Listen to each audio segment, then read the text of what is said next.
Menengok kehancuran dan jejak brutalitas Rusia di Irpin, kota Ukraina yang dikunjungi Jokowi. Ya, saya didampingi oleh Wali Kota Irpin dan Deputi Wali Kota Irpin untuk melihat kerusakan yang terjadi di kota Irpin akibat perang.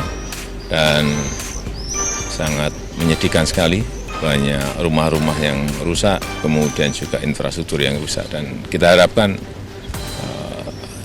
tidak ada lagi kota-kota yang rusak di Україна akibat perang. Індонезії як головування і учасника двадцятки надзвичайно важливе для відновлення миру.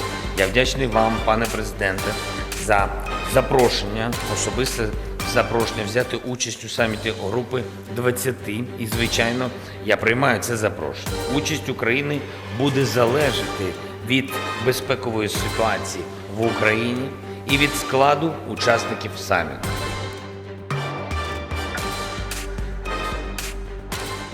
Presiden Joko Widodo dan rombongan tiba di Ukraina dari Polandia pada Rabu 29 Juni 2022 pukul 08.48 waktu setempat atau pukul 12.48 waktu Indonesia Barat.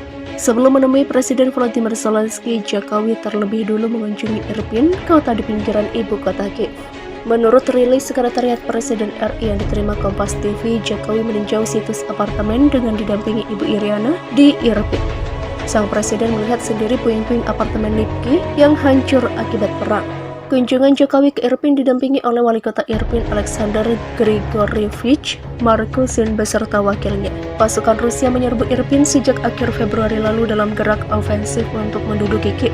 Rusia dilaporkan mulai memasuki Irpin pada 28 Februari 2022, menduduki setengah wilayah kota per 14 Maret. Irpin sendiri merupakan wilayah strategis untuk mencapai pusat kota Kiev. Dua kota ini hanya berjarak kurang dari sejam perjalanan bermobil. Bagi pengungsi Ukraina, Irpin juga strategis. Kota ini merupakan jembatan menuju Kiev dari Bucha, kota pinggiran tempat banyak kasus kejahatan perang Rusia diduga terjadi. Pengungsi Ukraina perlu melalui Irpin untuk mencapai pusat kota Kiev. Dari Kiev, mereka kemudian dapat menumpang kereta ke negara tetangga. Pasukan Rusia sendiri gagal menembus pertahanan Ukraina di pusat kota Kiev serta gagal menguasai Irpin sepenuhnya. Rusia menarik mundur seluruh pasukannya dari kawasan Kiev pada akhir Maret lalu. Selama menduduki Irpin, sebagian pasukan Rusia diklaim berlalu brutal. Warga mendeskripsikan masa pendudukan itu sebagai 1 bulan penuh teror. Setelah Rusia mundur dari Irpin, otoritas Ukraina menemukan setidaknya 290 jasad warga sipil, sebagian besar tewas karena luka tembak. Usai Irpin dikuasai pasukan Ukraina, jurnalis internasional pun dapat mengakses kota itu sejak akhir Maret 2022 dan melaporkan bekas-bekas teror kepada populasi sipil. BBC mengunjungi kota itu dan mewawancarai warga setempat mengenai masa pendudukan Rusia. Warga Irpin memberikan kesaksian dengan detail-detail mengerikan selama pendudukan. Pihak Kejaksaan Ukraina dan warga menyebut periode paling brutal terjadi sekitar pertengahan Maret. Pasalnya, serangan balik pasukan Ukraina yang berhasil merebut daerah-daerah pinggiran Kiev membuat tentara Rusia gugup dan mulai menembak sembarangan. Bagi warga Irpin, salah memahami perintah atau tidak memakai bande lengan putih yang disuruh Rusia dapat berarti kematian. Penembakan-penembakan sipil tersebut sebagian terjadi di ruas Jalan Pushkinska, Jalan Davidchuk, dan Jalan Vygotsky.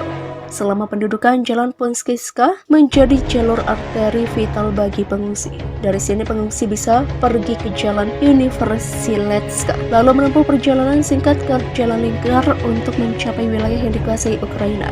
Ketika BBC mengunjungi jalan itu pada akhir Maret lalu, banyak mobil warga yang terbengkalai dengan bekas tembakan dan serpihan peluru.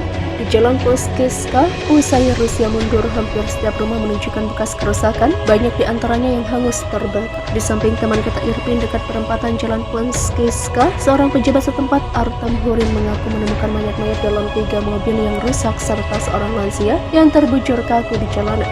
Di dekat persimpangan antara Jalan Pushkinska dan Jalan Vygotsky terdapat mayat wanita bermantel merah dalam kondisi mengenaskan. Wali Kota Irpin Alexander Markusin dan warga sekitar menyebut ia telah terbaring di jalan selama hampir sebulan. Mayatnya berkali-kali dinindas kendaraan lapis baja Rusia.